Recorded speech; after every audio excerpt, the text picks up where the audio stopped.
Welcome to Beyond the Mirror podcast. And today I have a very interesting guest, Gemma from Delivering Demand. Welcome, Gemma. Thank you. Thanks for having me. Nice to have you too. And we know that marketing is very important, but then some people have a completely different point of view. Some people think that marketing is not existing, it doesn't do anything, it's all fluff. So we're going to dive in and hear from expert what is marketing and how marketing can benefit specifically medical aesthetic practice. But for the patients, it's also very important to hear because often marketing can be misleading, and we will dive in to find out how not to be misled by very flush and attractive marketing. So Gemma, can you please tell us a little bit about yourself and how did you ended up doing marketing specifically for aesthetic industry? So we've been in the marketing industry specifically for aesthetics for probably 10 years, so quite a while. It started because I actually used to have a clinic. I worked with a lot of aesthetic doctors, all within the same clinic. When I had my clinic, I was always very interested in marketing and how it worked. So I tried lots of different things. So anything from SEO. At that time, actually, when I had my clinic, social media wasn't a big thing. So social media ads wasn't a thing. So I did a lot of Google ads, I did a lot of SEO, worked with lots of companies. Found that when I was working with these companies, they didn't always get results or get the results that I was hoping for. So I was paying out money and it wasn't really working. So I thought, I can do this. I'm going to learn how to get clients. And then it started working for me. And then the doctors that I was working with asked me to do it for them. And it kind of just snowballed from there. And now that's what we do. And how do you think is the personal branding important in today's marketing, or can the practitioner completely stay behind the scenes? I think you obviously know how important it is for your own personal brand, because in this industry, more than any other industry, it's about building trust. So potentially it can work if you stay behind the scenes, but I do find that it works better if you are showing yourself. So it's about building trust. Patients want to see who's going to be delivering their treatments, what's their experience, what do they think about the treatments, what's their opinion. And so I do think it's very, very important to build that personal brand and show yourself, especially in videos. Videos is the best way to do that. And I know a lot of people don't like it. A lot of people are scared about doing it, about saying the wrong thing. But I do think once you've done it a few times, that confidence builds. And the other thing is, a lot of people say to me, oh, that my videos are not polished. It actually doesn't matter. It's more about being yourself, showing your personal experiences, your personal transformations, and that is what people are going to warm to. Authenticity. Absolutely, yeah. And I've heard that current Instagram trends is also trying to push forward accounts which is a little bit raw, not polished. Authentic. Exactly, yeah. We actually took on a new client recently, and he said to me on the onboarding, he said, I'm worried about my social media. I'm worried that I don't have a videographer. I just post the content myself. And I said, that's perfect. That's actually perfect, because you're showing yourself and you're showing the treatments. And again, it's raw. And we're finding in the ads as well, it's the raw videos sometimes that actually work the best. Well, I think that is a piece of advice that many practitioners out there who just thinking employing the whole media team can relax now and Absolutely. I think it's got and its and realize that they can do it themselves. Definitely, you can do it yourself. A lot of content is filmed on phones. I mean, I do think a media team has got its place sometimes, but if that's what's holding you back, I wouldn't let it hold you back. What is the most common mistake, would you say, the marketing happens in marketing or the clinic make when they trying to approach marketing process? I would say probably the biggest mistake is not marketing at all, or overthinking it and thinking it's this big thing that you have to do. Or I think a lot of clinics think they kind of put it off and put it on the back burner and think, I'm too busy for that. I'm too busy doing the day-to-day things, and not actually putting a plan in place for that marketing. I mean, it's so important, as you know, it's one of the most important things because you can't have a clinic without some form of marketing. I think the other thing, or the second thing is, or the second mistake is focusing too much on the actual specific treatments. So, you know, the different things that you offer and the different things that you do. Whereas what we find works better is focusing on the pain points. So, what problems do people have and how can you solve them? So, for example, if you're advertising or promoting a body contouring treatment, rather than talking about fat loss or body contouring, what areas are people interested in? So, or what areas are people worried about? So it might be things like bingo wings, the arms, it might be things like Double the abdomen, chin. double chin, exactly, and talking about those specific things. Then when somebody sees that, they think, oh, actually, I didn't know you could do it for that area, or I didn't realize I could do something for that. And then it's speaking directly to the person. So that's what I'm seeing more and more. I know that within your agency, you're not focusing on injectable treatments, like you don't Yes. encourage to advertise Botox and fillers. And Yes. so, is there any specific reason for that? I think, well, there's a few reasons for that, really. First of all, obviously, you've got the regulations, so you need to be careful about what you can and you can't say. So you can't directly promote, obviously, a prescription medication. So you're almost talking around it and promoting, obviously, the consultations and general anti-aging. The other reasons I would say is we do find that if you're advertising other treatments, so whether that be skin tightening treatments or facials, we do find they convert better. So the conversion rate is better. And actually, once they come in, a lot of those clients are going to be interested in the injectables anyway. And then I would say the other reason is that your injectables you want to keep as your premium services. So you don't want to be potentially doing offers on those or discounting those. So I would keep those as your premium level services. Well, you mentioned about conversion. So, how do you measure the success of marketing campaign? So marketing obviously there's lots of things that you can measure. It depends what you're doing. So from our point of view, if we're running social media ads, there's a few things that we'll be measuring. So the first thing that we want to measure is how is that ad being perceived by the client? So what's the cost per lead? How many leads are coming through? How many inquiries are coming through? That gives us a good indicator in terms of, is that ad performing well? Is it resonating with people? Second thing that we want to measure is what's that conversion rate? So how many of those inquiries coming through are actually booking in for a treatment? So a good idea of a conversion rate is something between 20 and 25%. So that is actual bookings. That's actual bookings. So whether that be for a consultation or treatment, that's really what we're aiming for. Some of the bigger treatments, more expensive treatments, it might actually be on the lower end, but that's okay because they're more expensive treatments. So we don't need as many to convert.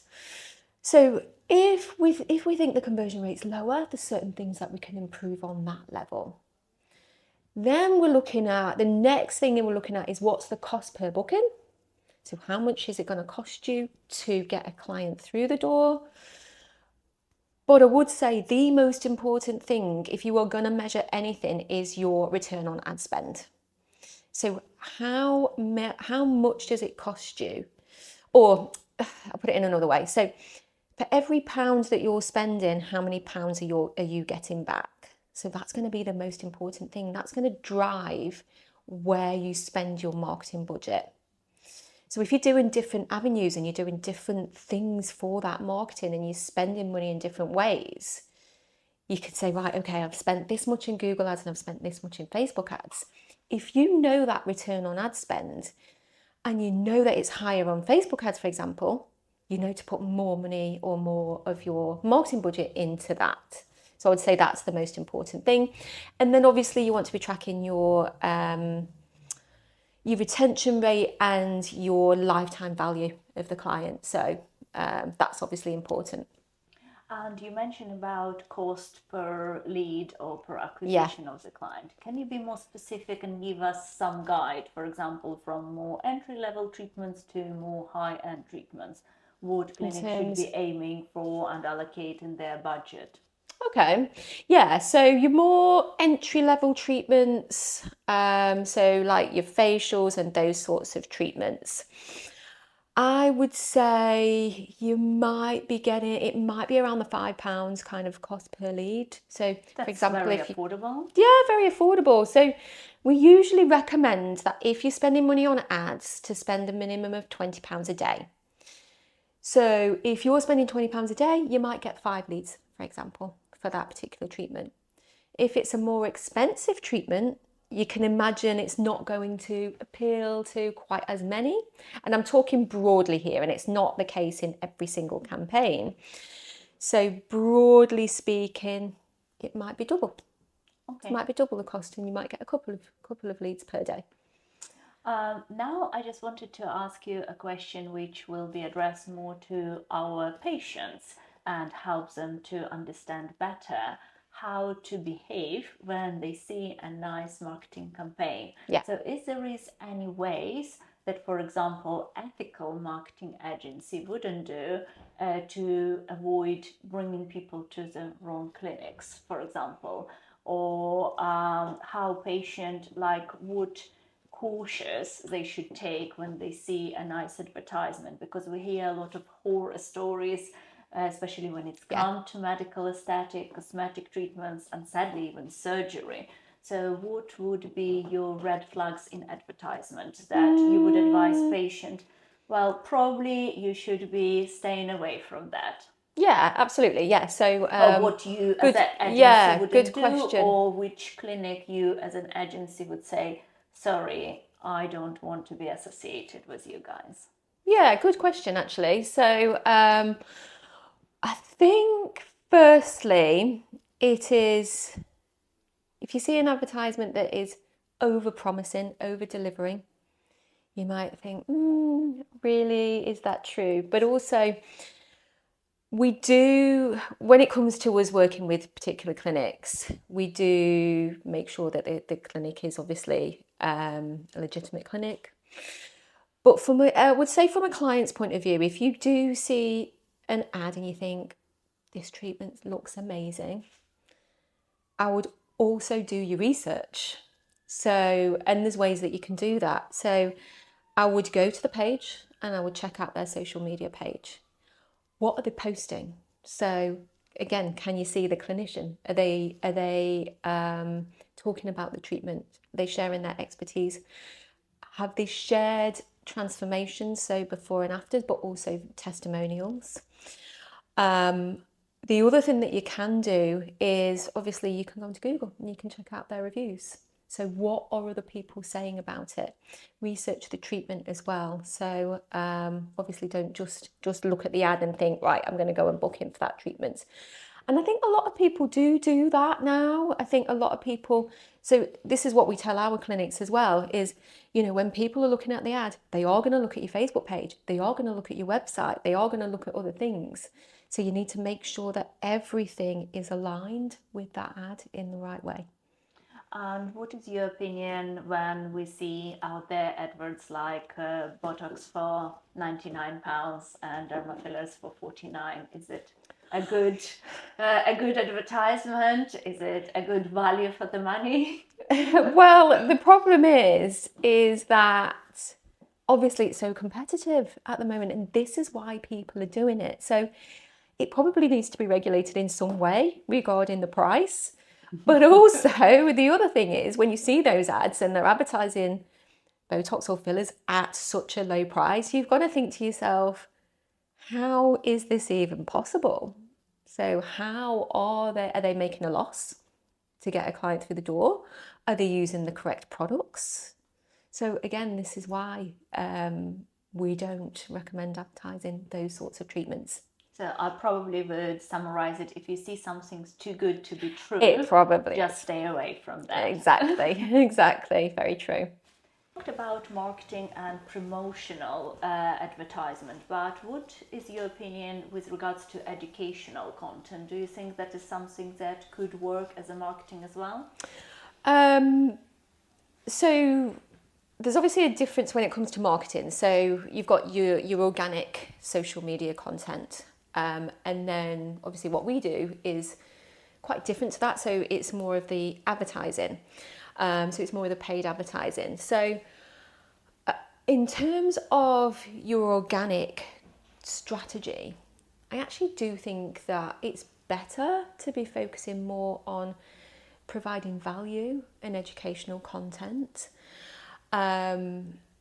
rather than kind of focusing on promotions on your social media. They kind of tend to get ignored, I would say.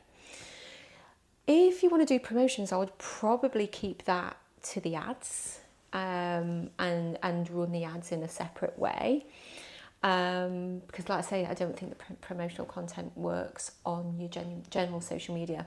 So then again, if somebody does see your ad and they go to your organic social media, they're seeing your educational content. And I think if we're promoting a treatment that people don't know about, we have to educate people. So we have to explain in a very short time frame, because obviously people's attention spans aren't there. So we have to explain it in such a way that people get it in a very, very short amount of time. So it's obviously very, very important. People don't always know what these treatments are. So we do need to educate, we do need to explain what it is and how it will benefit them. And what would be your advice for those practitioners that we know quite a lot out there who don't believe in marketing and just believe in organic growth and personal recommendation? Is there any downside of taking strategy just like that? I think I understand why clinics would think that, or why clinics would do that. I think, yes, it's important to focus on word of mouth, to get referrals, to focus on organic. I do think you are limiting yourselves though, if that's all that you focus on, because you need to be attracting new clients all the time, especially if you want to grow. You know, it's okay if you want to work on your own and you're busy and you've built up a following and you've got a waiting list, that's great. But if you want a team and you want to build a business and build a clinic, then I do think it's important. I do think you need to run ads in order to scale. It's much slower. If you're just relying on organic, it's much slower. So if you think about it, if you advertise and you get one client through the door and you've got a referral scheme in place, that one client that comes through the door from a marketing campaign could potentially bring in 5 of their friends as well. And this is how clinics snowball over the time. Gemma, can you please share with us any success stories that you have seen in 10 years' time of your marketing career? We've probably got hundreds. We've probably got loads. You're obviously one of them, and Thank you kindly did a video with us. I mean, we work with lots of different clinics all over the UK. We've got clinics in Dubai, in the US. Most of our clinics are based here in the UK.